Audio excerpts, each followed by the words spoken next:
The present global pandemic does not need an introduction after what we have been through. This is the time when the whole mankind is fighting with the nemesis that cannot be seen with our own bad eyes. There is no vaccine yet, and the best weapon we have so far is the common household soap. The best defense is wearing mask and face shield, and we are fighting it together by keeping distance from one another. We try almost everything to keep ourselves safe, like taking oral immune boosting concoctions to following what the scientific community says. Let's add one more thing to the list. Can we use ultraviolet light to kill coronavirus from certain surfaces that cannot be washed otherwise? In this video, we're going to make an ultraviolet germicidal box. I'm Josh and welcome to my channel, Video Epo.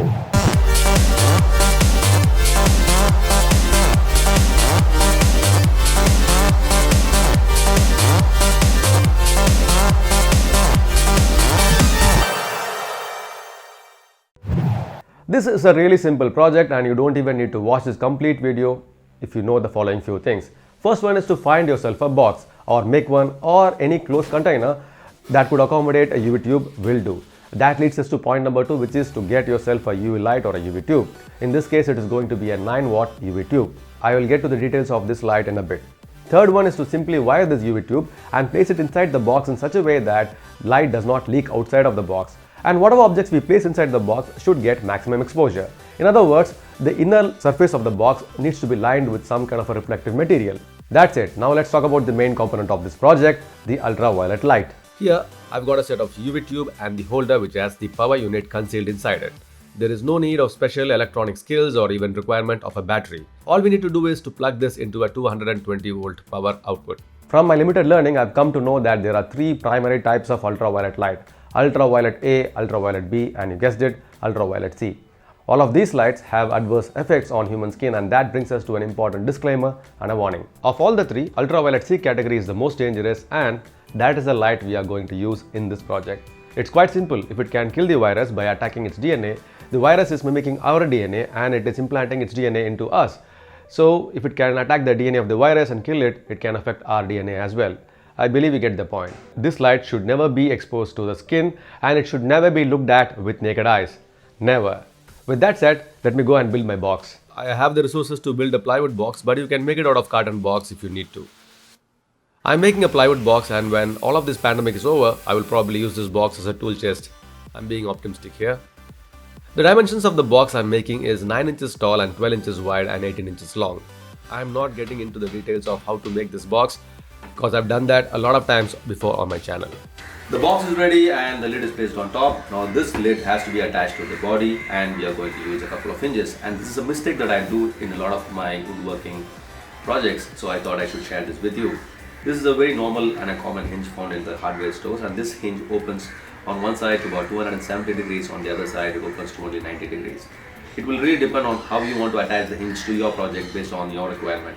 How much do you want the lid or the door to open? Ideally in this scenario, the lid has to stay half open. So to do that, we'll have to make a small groove for the spine to sit in, flush with the surface and attach it with small screws. But even if I do that, the problem is the weight of the lid is a little bit too much for this small little screws and it's going to fall apart. So what I'm going to do is flip it over and let the spine face outward, and because of this, the lid is going to open all the way. That can be prevented by attaching a couple of chains from inside the lid, and I'll show that in a bit.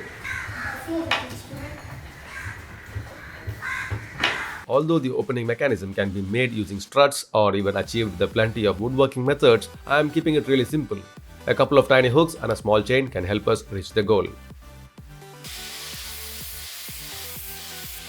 Painting the box is the next thing I'm going to do, but before that, a few coats of wood primer can help the paint stick to the surface a lot better. Once done, the box was painted in black. The reason for choosing black is if there is any light leak, it can be spotted easily and can be immediately taken care of.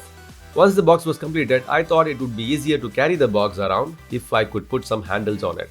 2 handles were attached on the side of the box and one more was added on top of the box to enable easy opening and closing of the lid. Now, as I said earlier, the interior of the box needs to be coated with a reflective material. The cheapest way was to use a chrome mylar sheet. I couldn't get the sticker type from my local market, so I guess I have to do a lot of pasting work here. The mylar is a bit tricky to get into the interior of the box, so I cut a thin cardboard corresponding to the size of the interior of the box. Using PVA glue, these mylar sheets were stuck on the cardboard.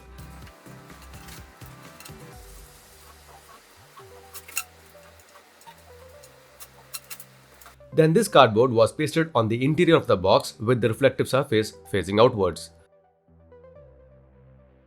The tube is placed on the box to mark the placements, but it will be attached from the inside of the box. The switch obviously will be placed outside the box. The metal sheet used to make the clamps is fairly thin, and a nail can be used to make a couple of holes in it. The chain that is used to hold the lid of the box in place is coming in quite useful while I attach the tube holders on it.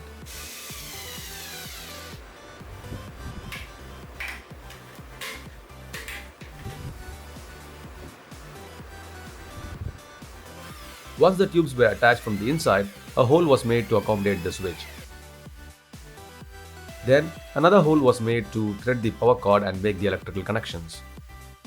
The connections are really simple. The tubes are connected in parallel with a switch in between the power cord.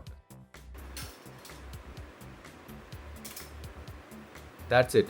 We just made ourselves a little germicidal box.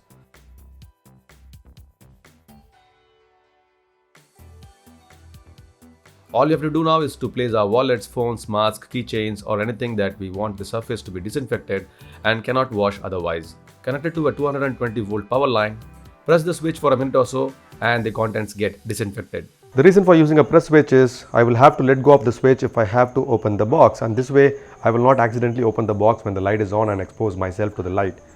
After a couple of minutes, all of the things that we had placed inside are now disinfected and are free from coronavirus. Does this work? I'm not sure, but I'm going to take my chances, and if you are going to build this gadget and use it, please do so at your own risk. Please remember that you should never be exposed to this light, and please share this video with your friends. It might literally save someone's life. The purchase links for the UV light is given in the description below. Again, you can do a lot of different modifications for this design, maybe a lot of different upgrades and features like adding some struts to open and close the lid, maybe control the light with your remote, or maybe I actually add a timer that can switch off the light after 2 minutes or something. Whatever you do, please post a pic on Instagram. I've got an Instagram account now. The handle is video.epo.